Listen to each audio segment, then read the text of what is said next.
Bradley J and Bradley J Travel. Today it's Croatia.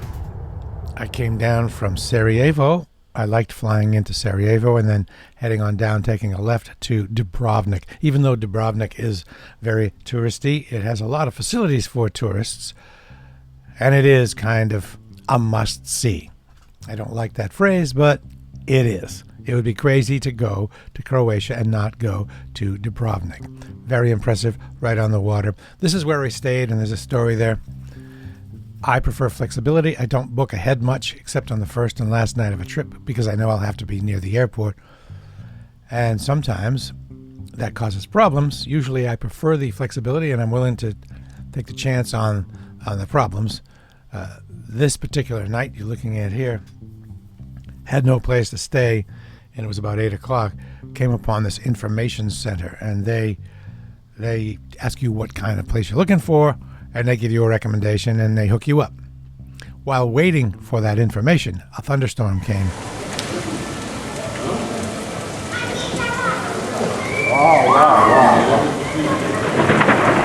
That was a great memory. The little port of Dubrovnik is really impressive. Unfortunately, during the Balkan Wars, it was actually shelled. If you can imagine that. This beautiful historic place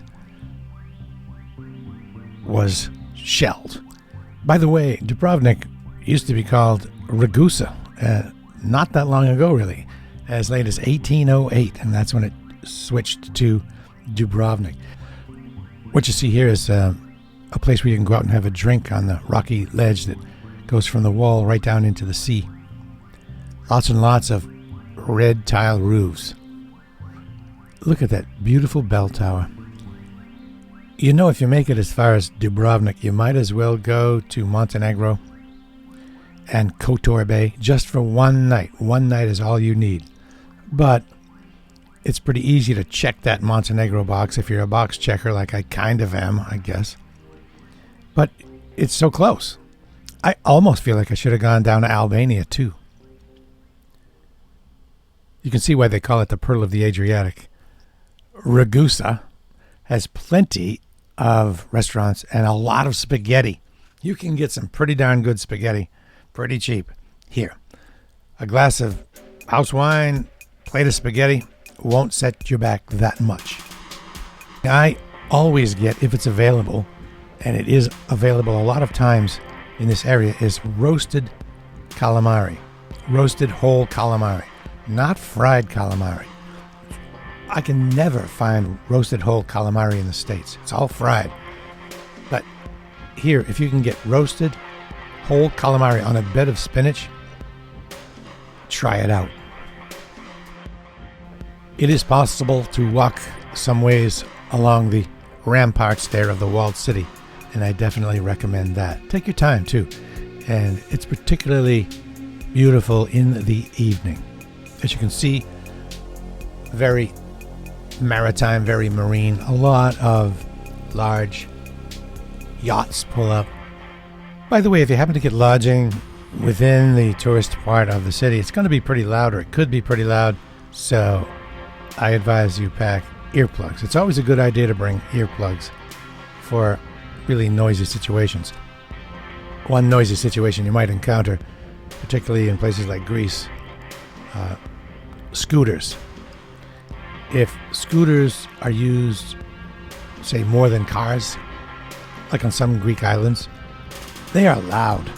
And if they're buzzing right by your hotel room or your bungalow, they can keep you up. So, once again, earplugs recommended.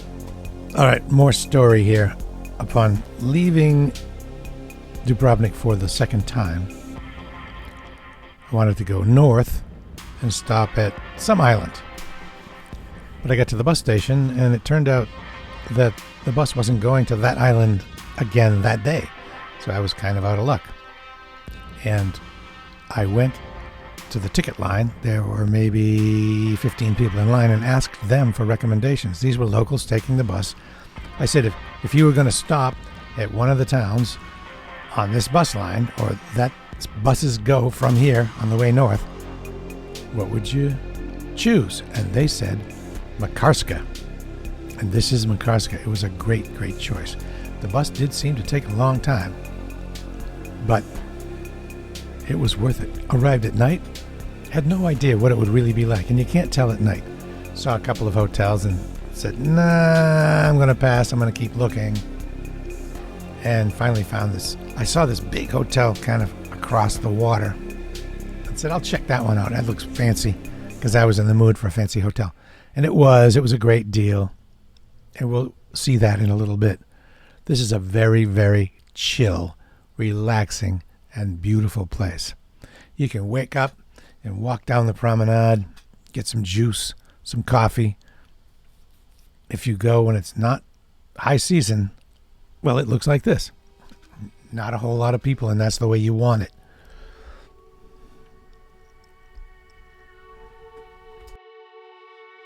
Now, this is right outside my hotel, and this was where you would go hang out in the water. It's lit up at night, and there's even a cave bar that is lit up at night. This is the view of Markaska from the hotel, or from that area of the bay. It's fun to walk around that whole area. There are docks that you can walk out on. There's the promenade again. See how the mountains come right down to the ocean?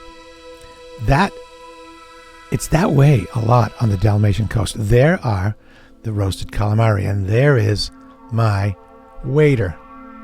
I can't remember his name.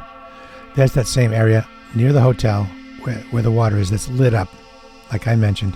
And there's the bar in the cave with black lights, of all things.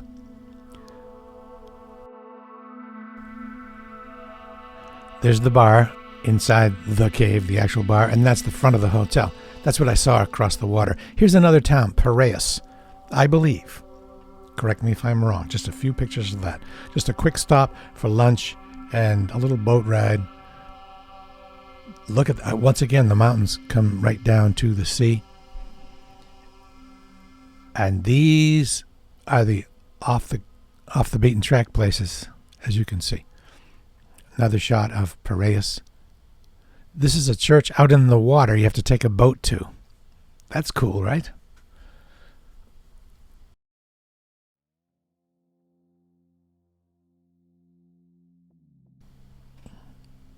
Now we get to Trogir.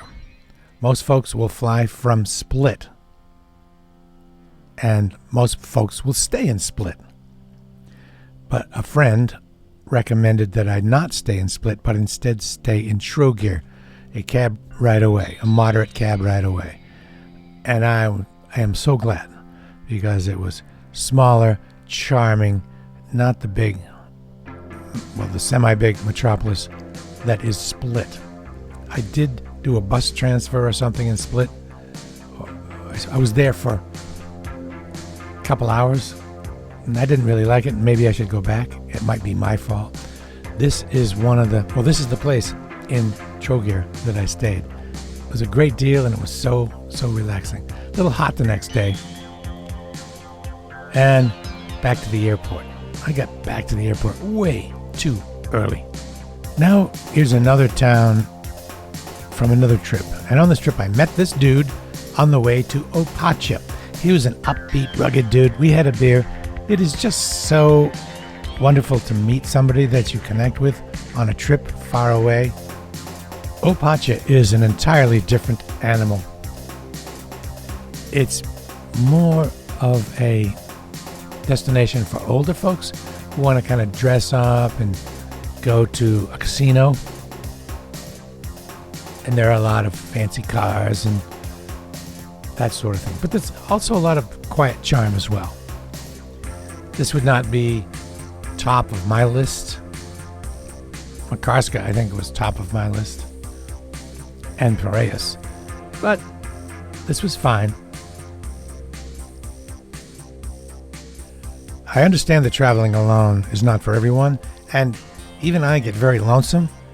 So the answer for me is to reach out on social media, say Facebook, and ask, does anybody I know someone in such and such place? And if they do, I'll reach out, and it's great to have a connection. But only do this if you know the person who is recommending the local to you.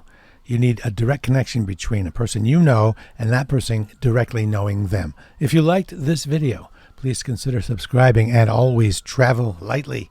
Travel very lightly.